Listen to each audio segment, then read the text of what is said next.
Africans at home and throughout the diaspora. Unity is strength. We've got the power. Stop the fussing and the fighting. Now's the time to do the right thing. We need more UNITY. Come. Stop the fussing and the fighting. Yeah. Now's the time to do the right thing. In the spirit of Umoja, embrace with love. Let's do it right now.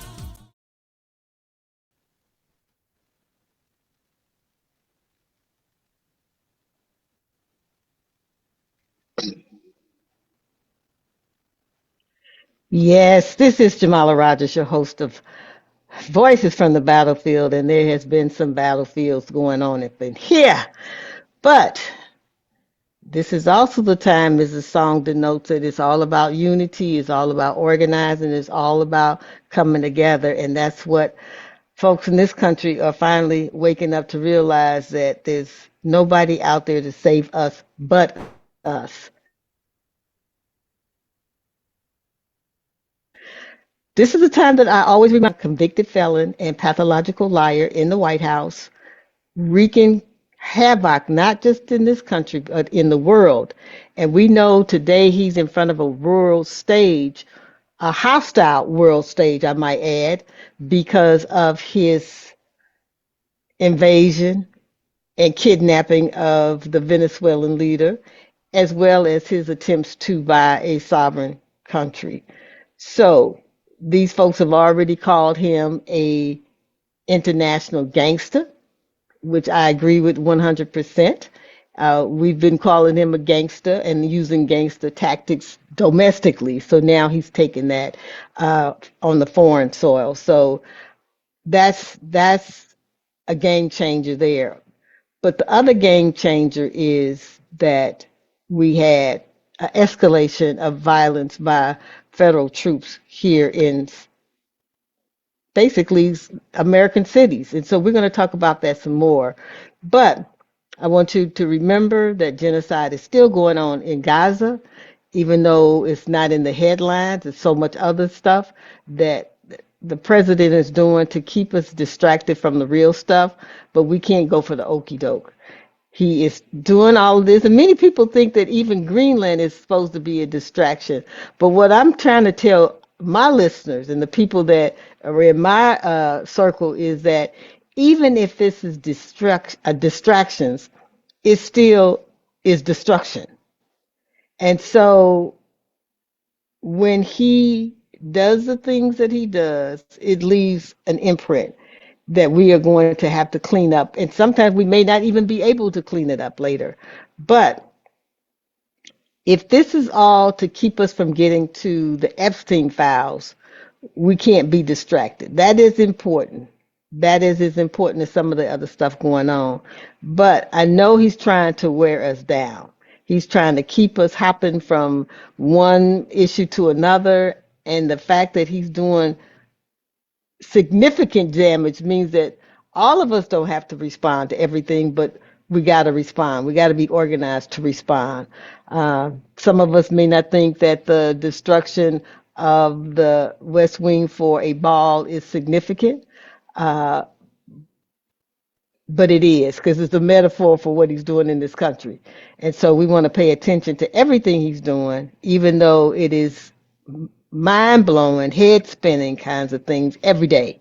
And we don't want to get burnt out, but we want to keep our eye on the prize, and the prize is saving this experiment called democracy, and actually saving our own lives, because what I see always happens is when we do ugly things abroad, it does impact U.S. citizens, whether it is in this country or another country. So the anti-American sentiment increases because people may not always know that the citizens here are not in agreement with what our government is doing abroad or in the States. And I just took note of the fact that there were 75 countries that the president said he will not be accepting, people from those countries. Not surprisingly, those are countries where black and brown people reside. And so I thought it was totally appropriate for the brothers in Burkina Faso, Mali, and Niger to say they are no longer accepting U.S. citizens into their countries. So you see the kind of tit for tat that starts to go on when there's a move here by this country and folks have no choice but to react on their own sovereignty land and in behalf of their own national security. So that's what's going on. The other thing that I think we saw escalation in Minneapolis, and they've been going back and forth and around the ICE agents, and that's really spread to other parts of the country.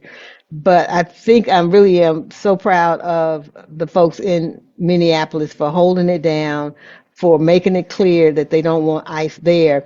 And sometimes you may not always be able to see some of the other tactics because I've been saying we got to do more than just marching in the streets. If they'll let us do that till the cows come home, we have to then ratchet it up, make some targets, make some tactical decisions, and so people are doing that. So, for example, one of the things that's happened is that when ICE gets ready to go get that McDonald's, they may be refused service. So that's one of the things that's happening behind the scenes. You can't eat here based on what you're doing in our community.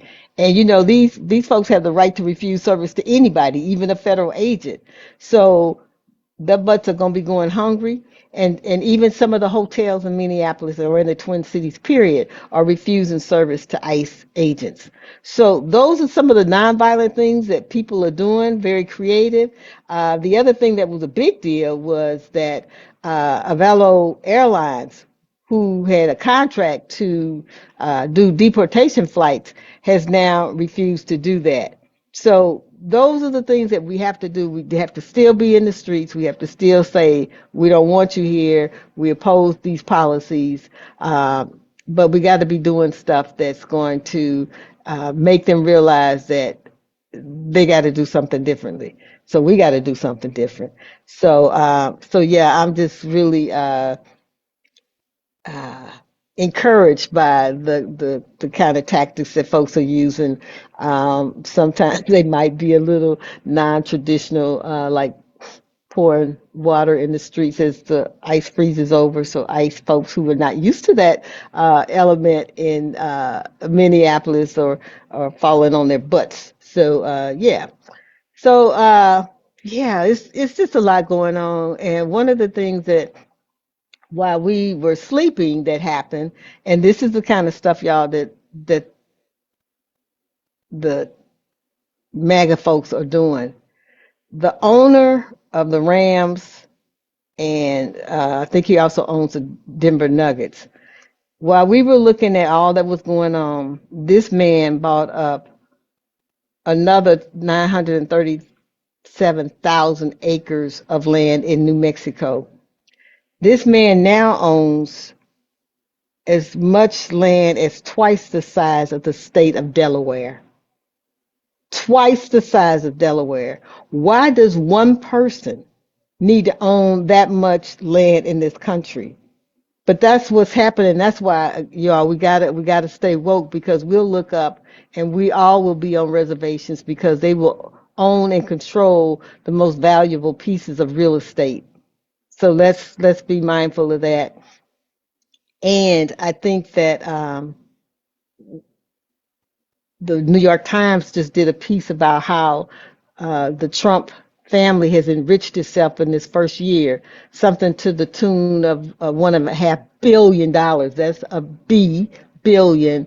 And so these folks are enriching themselves through the office of the president in ways that we have not even seen before, ways that we didn't even know that it could happen. And so we could expect more of that in the second year, which is why we have to be working against the clock. And I don't think anything magical is going to happen midterms. This man is already talking about why do we even need midterms election. We have to look at each day as a day that we need to fight towards a more democratic state, a more peaceful state, a more non-militarized state, a more just country, and that's what we have to do. So yesterday was the quote federal holidays, not Dr. Martin Luther King's official birthday. That's January the 15th. But your president is doing so much to disgrace not just Dr. King's legacy, but the overall legacy of people of African descent in this country, and that's why we really black folks need to be stepping up. But we need to reclaim that holiday. And my guest today, we have been a part of doing that in St. Louis. He is going to be joining us to talk about why this country is moving toward militarization and what we can do. And I'm talking about none other than Michael McPhearson, who is now I was once again is the national executive director of Veterans for Peace, and I think and both me and Michael know that there are views on the spectrum about the military and people serving. He knows what my stance is. I'm one of the folks when people are trying to recruit into the military, I'm there trying to dissuade people from going there just for the reason that we got going on now. Because our folks often get used in ways that they were told they were. They got all this glorious thing. This could get you this, that, and the other. And then they get used in ways that they hadn't intended. But Michael has been on the front lines of really trying to educate and organize people both inside the military and outside. And so I'm actually glad to see him come back as the ED in these particular times because I know he has a ton of wisdom and experience that's going to help move Veterans for Peace and the whole quest for peace in this country because there is no justice without peace. There's no peace without justice. And so he's been on the front lines, not just around the military piece, but those conditions that are in our community that cause people to be unsafe. So welcome to the show, Michael McPhearson. Thank you. Thank you for having me, Jamala. You went through a lot of stuff. You really keep up with what's happening. I I tell you. have to because people depend on me to tell them who can filter through all this stuff, Michael. Yeah, I I mean, know. I can hardly do it. I keep saying I wish there was somebody that was keeping tabs in one place, like all the things that he's doing. But it's almost impossible because a lot of it we don't know. So Yeah, even that New York Times article about they've already raped in yeah, $1.5 billion. That's what's known. That's what they can get to, but they said it's probably 4 or 5 times that because there's all this anonymous money. They like to call it black money. I don't call it black money. I call it I anything. know. It's gonna be white money. But there's lots of money out there that can't even be accounted for because they That's can right. give anonymously, and we'll never know about it. So. Right. But you all have been doing some good work. But I do want to talk about Dr. King for a minute because every time it comes around, these people want to talk about the dream and they want to talk about, living in harmony, but they don't want to talk about the critical pieces that Dr. King came to understand later in life, and that is that, poverty is the enemy of people and that the government is the biggest facilitator of poverty. He was anti-military, and particularly towards the end, he was definitely standing up against the war in Vietnam. And many people believe that was why he was taken out because his views started to get more radical, particularly around the international policies of this country. And then just the racism, he just really understood that, and he often talked about maybe he's taking his people into a burning house Hmm. because the U.S. has not lived up to its promises. And so there was some very sharp awakenings towards the end of his life that he realized. But along the way, I think he was always a fighter. He was more than a dream. And both of us before the show were talking about uh, some particular pieces that we lifted up. One of mine is yesterday. Well, not yesterday, but last week. Somebody sent me again the the sermon, or it wasn't really a sermon. It was his address at Riverside Church. Riverside Church. Yeah. in 1967 that A talks year to about the day that he a was year killed. to the day. That was Yes. just so prophetic. But Yeah. he was trying to tell us something. And one of the things out of that, he said, look at what's happening. Look at what they're doing in Vietnam. This is not a time for us to be quiet, to be silent, to be inactive, because for this moment, silence is betrayal. And I would contend that this is another one of those moments where we cannot, the average citizen, um, we cannot be silent. And so I just believe right now, Michael, that anybody who has a circle of people, whether they are secular, non-secular, nonprofit, or whatever, if they have people in their circle and they're not talking about the moment that we're in, they're not talking about the authoritarian nature Yeah. of this country and what we have to do, I just really think that is a betrayal, Yeah. because we're getting ready to hit some places that we've not seen before, and people keep saying, "Oh, black people been here before." No, we haven't. Not this. Not this. So if they're shooting a white woman in the face in Minneapolis, to me, that's a game changer, and I think that's why people in the street. Now we know that Keith Porter Jr. was shot and killed by an ICE agent days before that, and we have to, call his name. But the fact of the matter is, they are shooting citizens, nonviolent U.S. citizens, and so that's a game changer. We can't be silent, because they're doing it in Minneapolis as a test case to see how we're going to respond, and so we got to respond.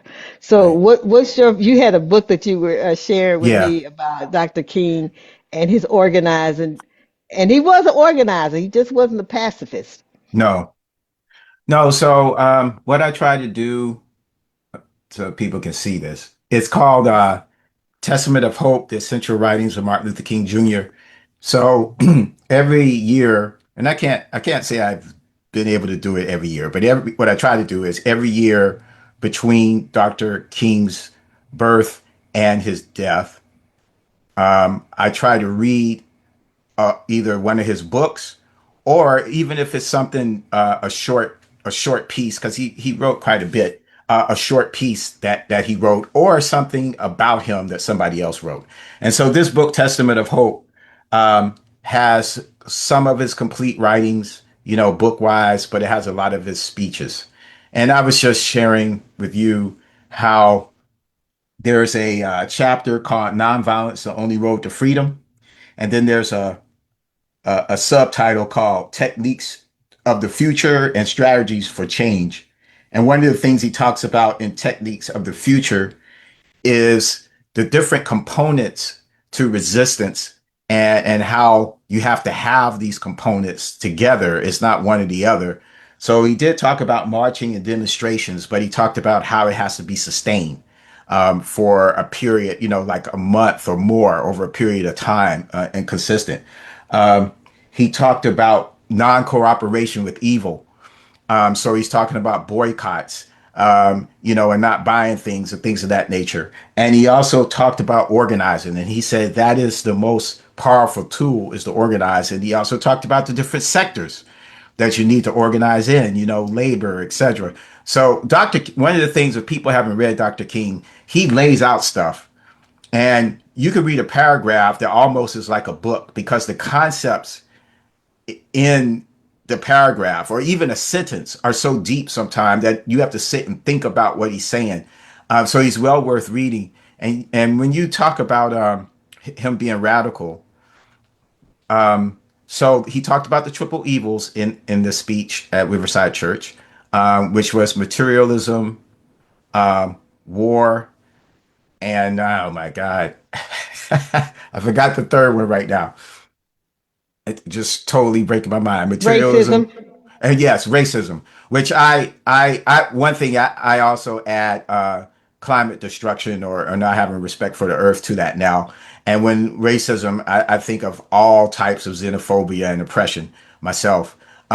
So just that analysis by itself speaks to how radical he was. And he also talked about a transformation, a wholesale transformation of our society. So that means complete change. And not to go on about King, but one other thing, when you talk about a dream, you and I talked about this. Use if you could think of that as a vision. People try to say dream as if it's like some impractical thing, and he's a dreamer. He was a visionary, and people need to understand that all of us have some kind of vision of what we want our future to look like, and it might be passive and or whatever.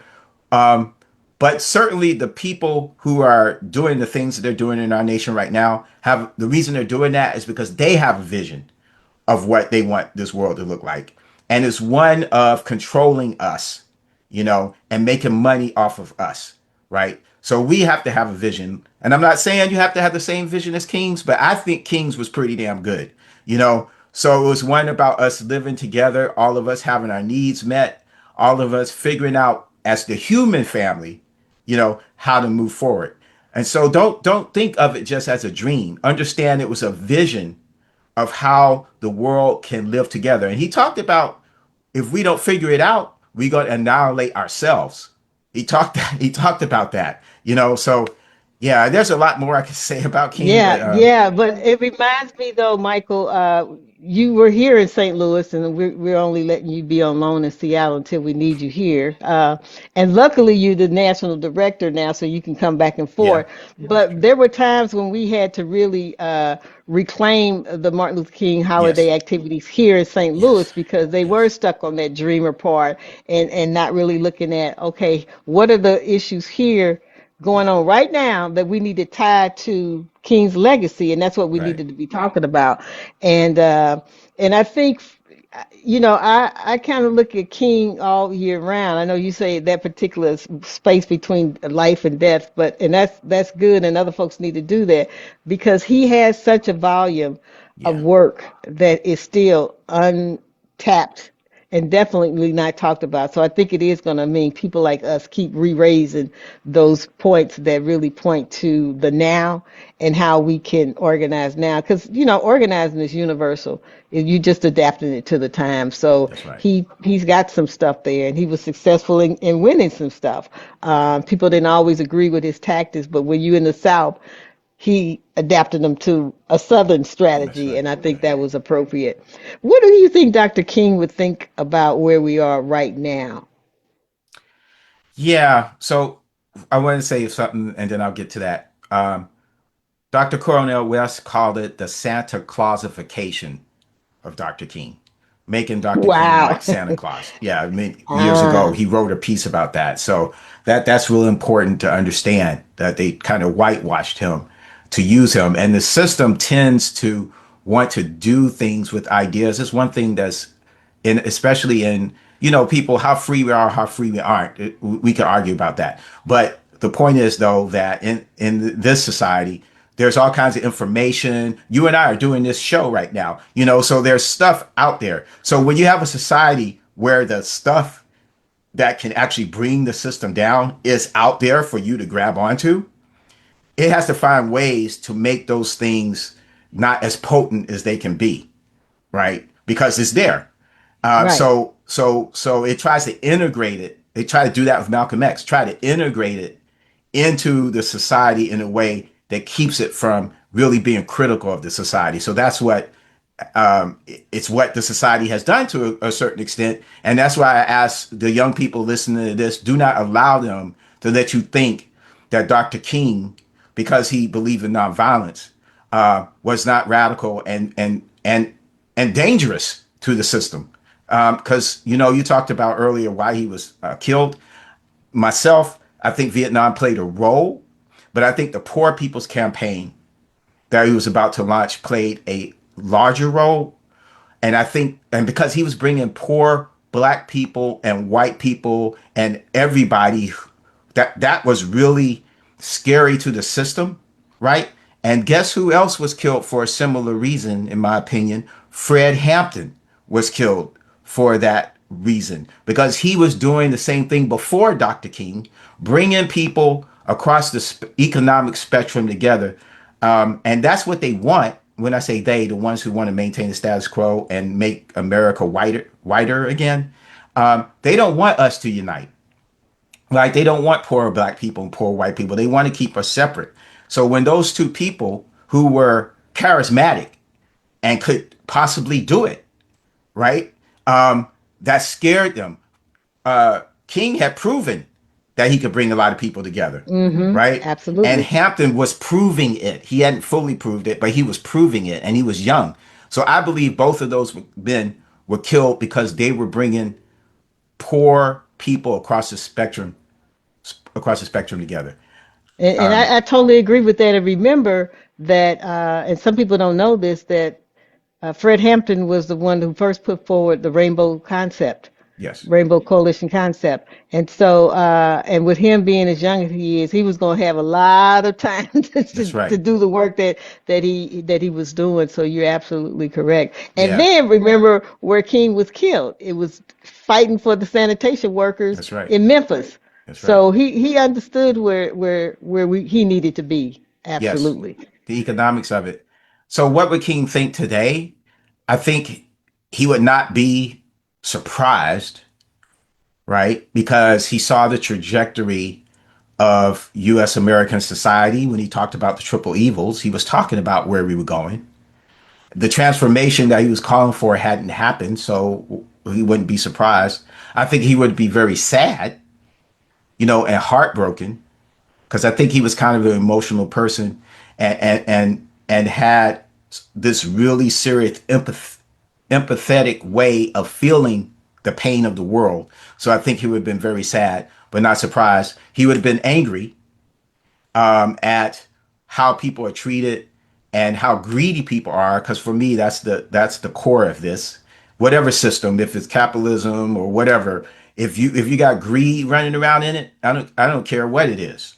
Then it's going to control things if you let it. So those are the things. But he would be energized, Hmm. seeing what all these people are doing, and he'd be out there in the forefront.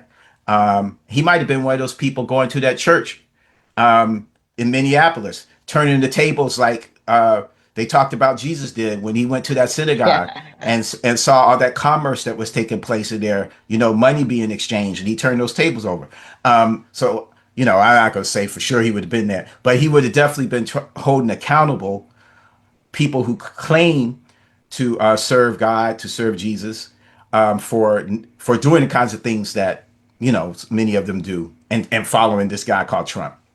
Yeah, so here's what I said because I just did an article about this, and I said, Dr. King, we way past community. We all deep in chaos now. Sorry about Yeah. that, but but uh, I said he would have not even blinked an eye that fool in the White House took away Juneteenth and Dr. King's birthday as free entrances into Yeah. national parks. He wouldn't even thought about that.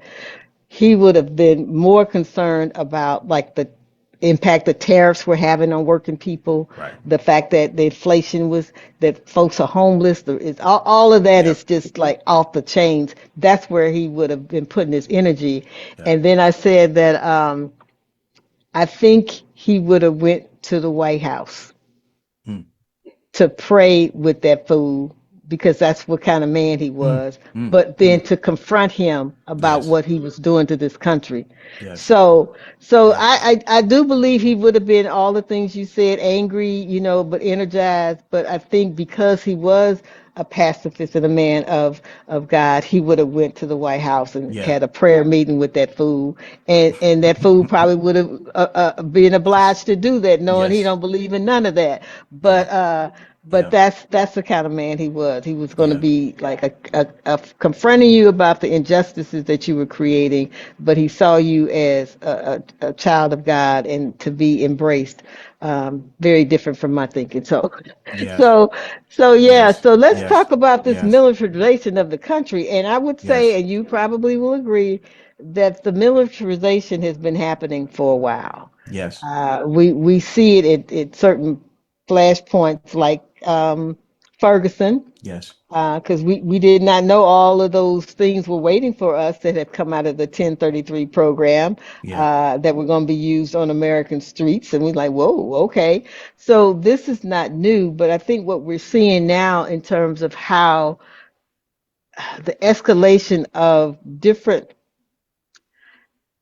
law enforcement agencies are being pitted against each other. And maybe Yeah. that's not as as clear a line as we would like, because many folks do believe that ICE contains some of the white racist military people like the Proud Boys. That's why For you don't sure. hear a lot from them, but now they've been incorporated. And I think that's why they wear the mask and don't want people to know their identity.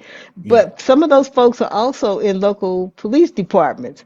So it's like, it's not exactly this like fine line, although I see these mayors and governors calling out their boys, their folks to oppose ICE. But what is happening here? What is your assessment?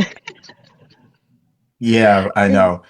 Because are we Um, actually going to have an armed kind of thing between the various military folks? I mean, is that where we coming to?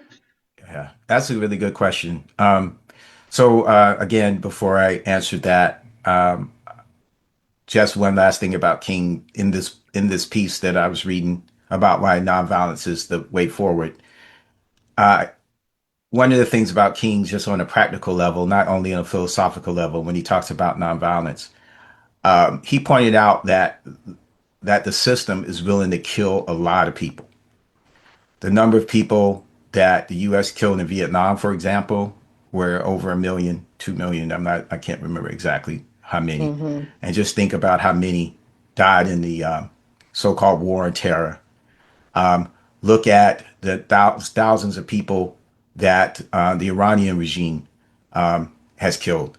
So any system that fully relies on repression and oppression is going to be willing to kill a lot of people. So when we talk about being violent in order to change things, we have to be willing to see a lot of us die.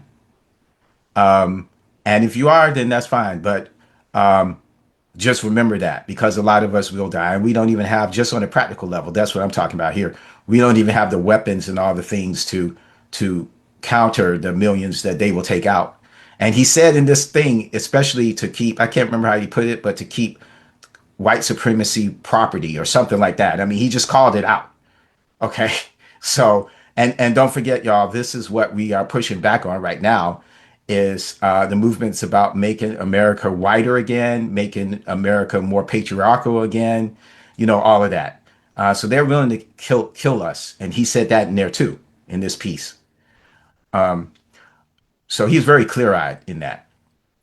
So where are we? What's going on? That's a good question. I don't really know. I mean, so And I'm asking you this because one of the things I forgot to mention and introduce you is that you did serve in the military, yes, and so you are still connected with folks who are serving as well as those who have come out. And yeah, so I'm thinking you do have your finger on the pulse of how the sort of what you're hearing from these folks who are serving, yeah. that have you thinking, oh, okay, this is an area that we need to be concentrating on, or I haven't heard a lot in that, so maybe that's not as big as issue. But what are people that, or you are in connection with, thinking about what's going on with all of this military action? Yeah. So let's talk about ICE for a second. So the president can control ICE way more at this point, unless he so externally he can control the military and have it do pretty much whatever he wants, unless Congress says no. And we know we have a Congress, the House and the Senate, controlled by Republicans, and they're not doing anything. But I want to make it clear to people, to check and balance him. But understand, people, that the militarism that you're seeing abroad didn't start with Trump. The imperialism didn't start with Trump. We've had this really forever. Yep. Now, in the past 20, 30 years, especially after 9/11, Congress was much less likely to control the president. So if it was George Bush or Obama or whoever's president, Mhm. they Mhm. they they didn't. The Congress has abdicated its responsibility to be a check on the president. So what we have now is a continuation of that. Mhm. So please understand that's not new. Thus, we have Trump doing whatever he wants when it comes to foreign policy. But here, he can't just deploy troops into the streets. He tried it. He got rebuked by the courts to a great degree. He pulled them back. He's threatening to do the Insurrection Act, which would allow him to have way more leeway with that. So that's why at some point I'm sure he's going to do that, but he hasn't done it yet. On the other hand, ICE, he has pretty much total control of. He can tell them what to do, so he's using them as shock troops to intimidate mostly, as you all can see, Democratic cities, Democratic states, his retribution campaign and all of that. So that's and putting forth the agenda to make America whiter again, right? So that's what's happening there. Now, a lot of different kinds of people are joining ICE. I do think a lot of them are Proud Boy types, people who are racist or maybe in their minds think they're really protecting the U.S. from rapists and the worst of the worst. Because I was reading something about that, so some of them really believe that. A number of them, I don't want to put any percentages on it, are just racist, and all that, covering their face, etc. So Trump is using them to scare us and get us ready for troops to come, because if he can entice people, get people riled up enough, then he could possibly call it an insurrection and then use troops. And we really need to be careful as we get towards the midterms. What is he going to try to rile us up to, so he could possibly, just like they've done in many other countries, try to call Hmm. the elections off. So that's a big part of that. Now, as far as the National Guard or active duty, I believe that's more problematic, not only legally, but there's a diversity of people in the military. And we have had a number of people calling to find out what their rights are, if they want to refuse orders and things of that nature, especially with although that has fallen off some, but after those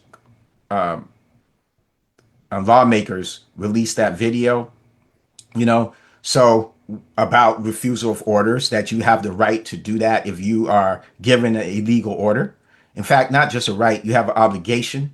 And that was something I was taught when I was in the military, from when I was a private all the way up to when I became an officer. So that's something that they all know. And then again, you have a diversity of people in the military. And something I found out recently is that the military has this program called Parole in Place, PIP for short, for if you go in and then you have people in your family who are undocumented and you're in the military, you can actually have them protected from being deported while you're in the military. So a lot of people have joined the National Guard and then joined the military specifically for that reason, to protect their family. This is something I just learned about Whoa, whoa, recently. whoa, whoa, whoa! Wait a minute. Now, how does that work when you out on the street? Say I'm an officer and I'm in the military. I'm in the Air Force, and I got some folks that are undocumented. When they walking on the street, they don't know that I'm related to them. So how's that gonna work? And now Right, when you try to show them anything, they say "F you, we don't care." What I mean, your butt is gonna be ended up in some city that you never even heard of. right. I So know. tell me how this works. Right. Well, you're right. So what I'm talking about is what they're telling people and why people are joining, as opposed to how it actually works on the ground. Because you're absolutely right. But when you're desperate, like there's an article in the New York Times about it. This young man who called the recruiter, is asking questions, and eventually he decided to do it because he wants to protect his family and he didn't see any other way to do it. So when you become desperate, you look for, well, what is the avenue that Mm, makes sense yeah. to me, right? So that I can protect my family or whatever the situation is, Right. Right. right? So this is what people are trying to do. Now, what that means though is you have people in the military, in the National Guard, who not really all that happy about what's happening, right? And as they see, like you just said, a betrayal of the promise to protect their family, or if they get in situations where the government is telling them to do something to the community and they didn't even really want to be in the military, right? They came in to protect their family, and because of these policies, kind of drove them into it. They're less likely to carry out those orders. So you start to have, and that's just that population, much less like African Americans or other Hispanics that aren't in that situation, but just the history, Native Americans, white people who joined because of the poverty draft that people call it. So you got all kinds of people in the military. So there's this real possibility as he tries to use it against us that there will be fractures within the military itself.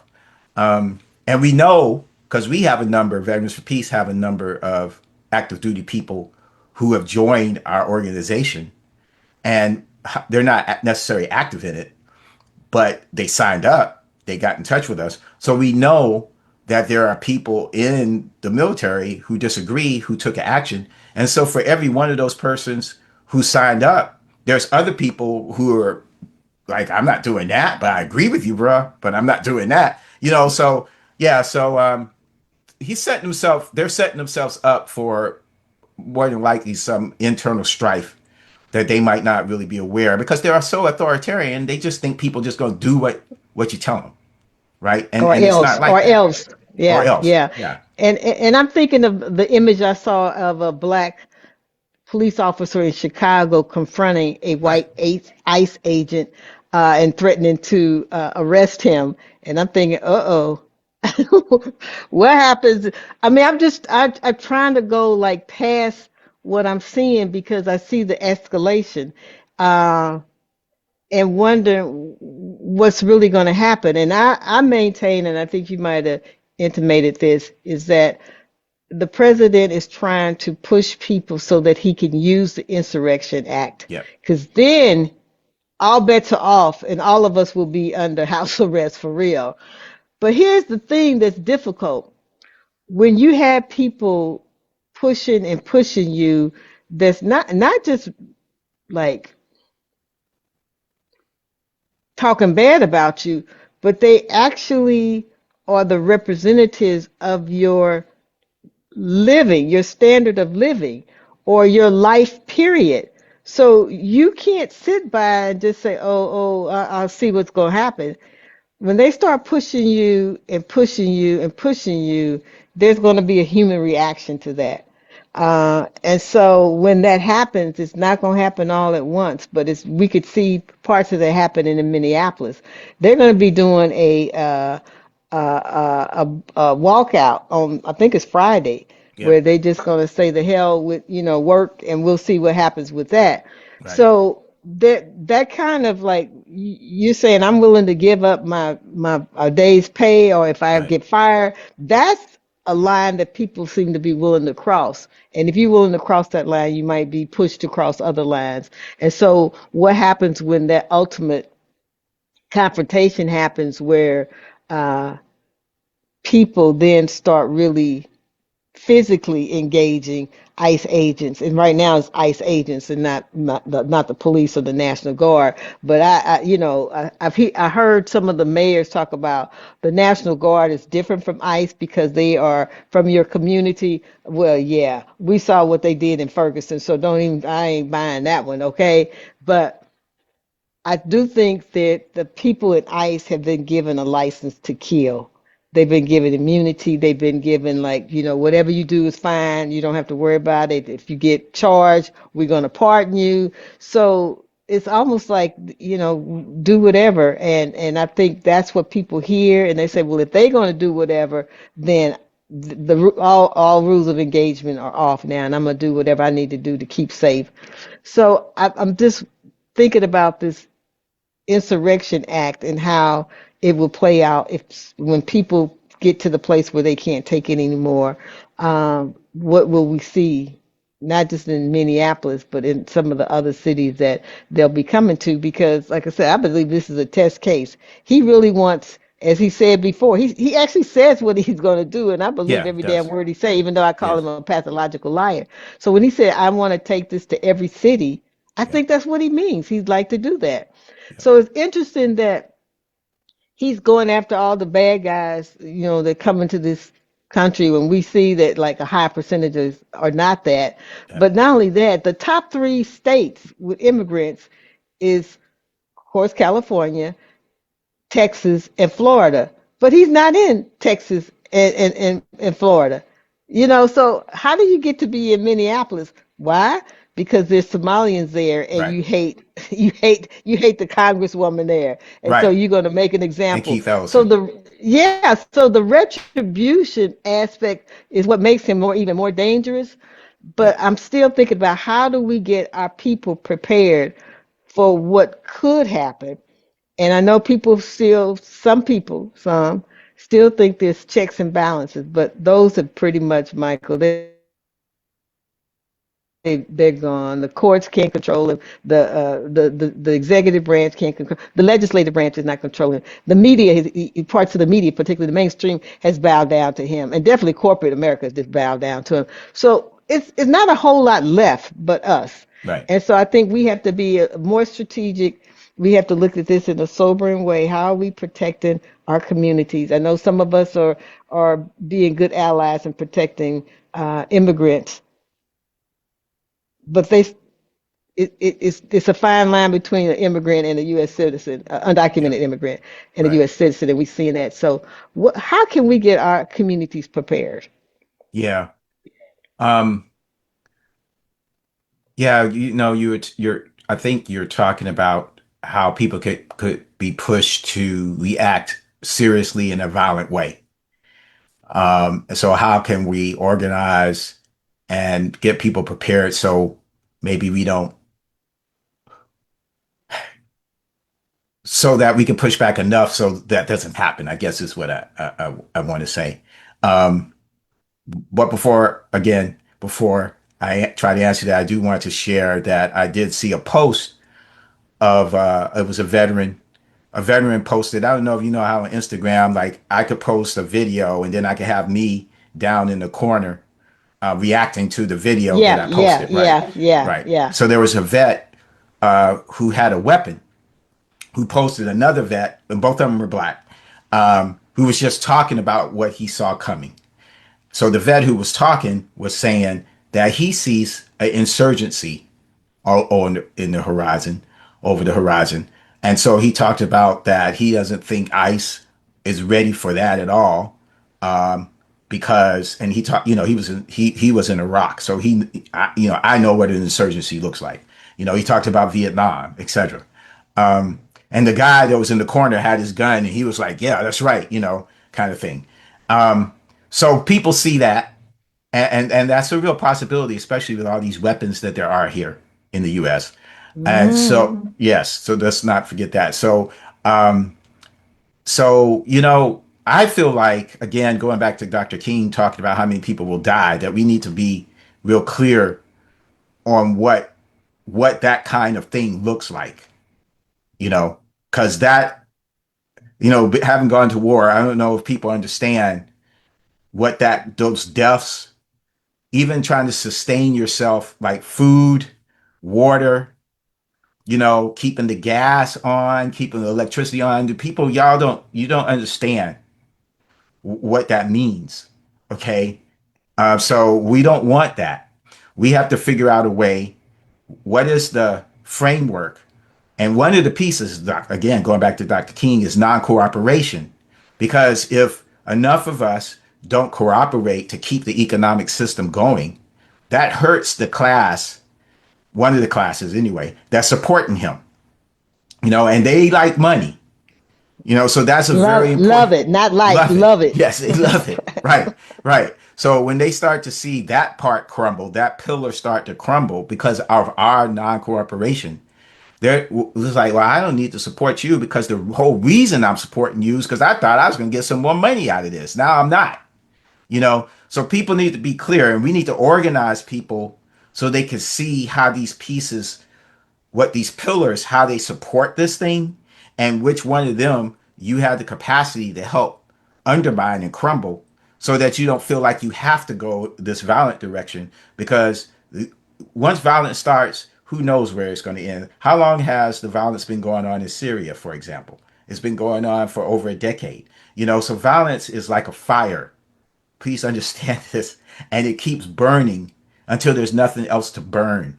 All right. So we Mm, don't want that. So we need to organize. Getting back to King, he said our most powerful tool is organizing. And so who do you organize with? People who have a similar vision about the future.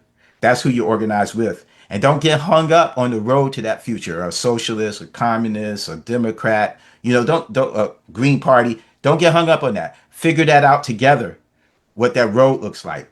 Because I saw Bill Fletcher posted something about, are we, and I've said this many times, it's not the exact thing.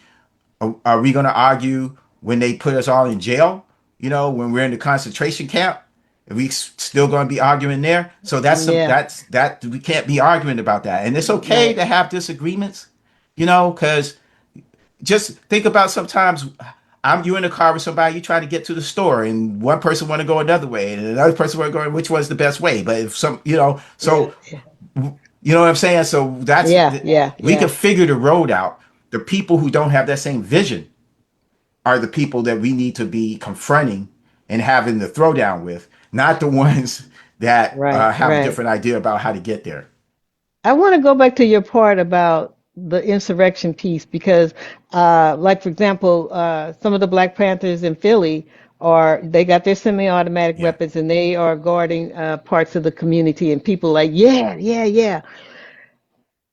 Now, if you discipline that could work. But one of the things we talk about predictions, one of the things I had predicted back in 2024 is that with the Trump person in the White House, you're going to see an escalation of violence that is, in some ways, it is orchestrated Hmm. so that it justifies why there needs to be Hmm. more state violence. So Hmm. you're going to Hmm. have agent provocateurs That's right. doing stuff, and they actually are embedded in some of these demonstrations and marches. And Yeah. so I think we always have to be mindful of that. We saw that happening in Ferguson, the Yeah. Ferguson uprising, where they'll say, "Oh, somebody threw a bottle at me, and therefore I had to shoot him." Yeah. The person who threw the bottle is somebody that you told to throw the bottle. So Yeah. I just want us to be very cognizant that all the stuff that they're going to say about what folks are doing in Minneapolis that are assaulting, ICE agents are not necessarily folks that are on our side. It's folks on their side because they got to present a picture of unrest that is out of control and therefore needs to be controlled. Yeah. So in our few minutes left, Michael, I want to really leave on a high note in terms of where you were going with the organizing Yeah. and what this looks like. And so, what do you see as a couple of the main things that we need to be targeting? If we're organizing, and we went through this with Ferguson, what are the demands? That you can march out here all day long, and what are we fighting for, and how can we get enough of a critical mass around that particular demand so that we start to see some demonstrative outcomes? Because I think right now people are fighting, and everybody doesn't see the impact that it's having, but it is having an impact. When folks went after Target, they saw an impact. The stocks went down dramatically, and so what are a couple of things that we need to be just razor sharp, laser focus on what we want to do, but either a Yeah. person or a particular area. What do you think? Well, let me just tell you some of the things that I'm doing or I'm involved with. Veterans for Peace is doing. Um, so one thing we're doing, especially after again, I'm speaking to when the lawmakers put out the video about refusing illegal orders. So we want to amplify that. So we are putting billboards up in different places around the country, like in New Orleans. We're trying to put up a abolish ICE one in Minneapolis, but putting up these refused legal orders because for two reasons. One, we want service members to know and be reminded that that's what they're supposed to do and that they can come to our website and see where they can go get resources to help them. We also want to remind the public because one of the things that's really important And whatever side, if you are in the struggle, is the public narrative, right? So Trump tries to control the narrative by lying all the time and talking about how immigrants, which is all this is a lie, uh, do all these crimes and all this kind of stuff because then people don't see them as being worthy of staying here, right? So the narrative about refusing the illegal orders is important so that the public will be supportive and understand we can spread that support and people understand that this is the right thing. So that's one thing we're doing. We also there's something called the appeal for redress, so that people who are in the military, you actually have a right to appeal to your congressperson and to the president about your concerns about things, and you can go through a process to let them know. So you're just because you're in the military, don't mean you gave up all your rights. So that's important to understand. A group called About Face has a campaign called Right to Refuse. And what they're saying basically is that you have a moral right to refuse things if you believe that is wrong. If they can just send you someplace and Congress isn't controlling the president, then who is going to look out for me? Well, you kind of have to look out for yourself, right? And I would say to people listening, there's something called moral injury, which means that if you do actions that go against your own morals, it impacts you negatively. And your life can be changed because of that. It's not only post traumatic stress, there's also this moral injury. So we want people to look out for that. And here in Seattle, we're doing something called United Civilian Response. And what we're doing is as service members, we know that we have a connection to the National Guard as former service members because we were once them and they one day going to be us or active duty people. So what we're doing is organizing so when they come, that veterans can be on the front lines, really trying to engage with them with messaging and things of that nature. So try to organize veterans and civilians in all the cities. We have members, Veterans for Peace does, in Minneapolis right now, who are working with civilians as veterans to stand up to ICE. And there's veterans in ICE too. So we're trying to reach out to them just in a moral way and understanding that you have an obligation because you did take an oath to the Constitution, right? So those are the kind of things that we're doing. Give us a local number or even a website that people can go to for more information about Veterans for Peace.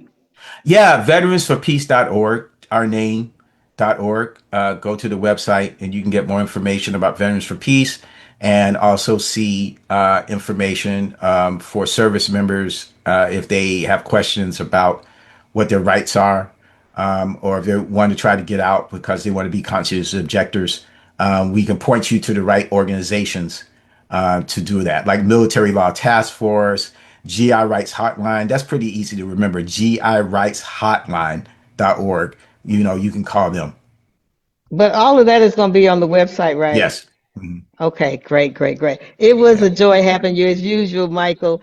Thank We you. have to get you on again because I think this stuff is going to be getting out of control.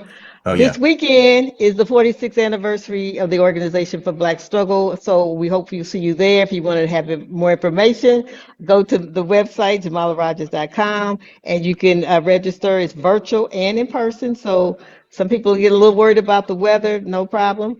We got you. Next week, I'm going to have Rosemary DeBuzu on, and she has an interesting book out now that includes a local person, Bertha Gilkey, as she is talking about tenants' rights and women in tenants' rights and housing rights. And there's always been that controversy around whether or not Bertha Gilkey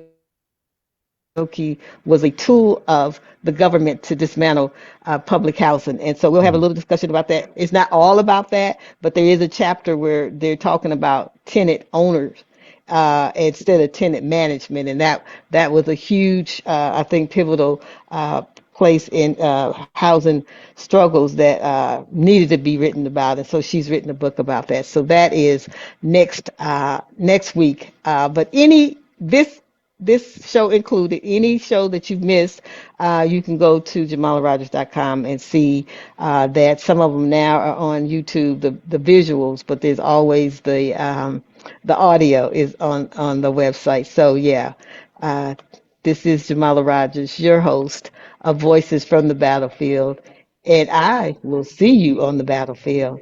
Thank you for listening.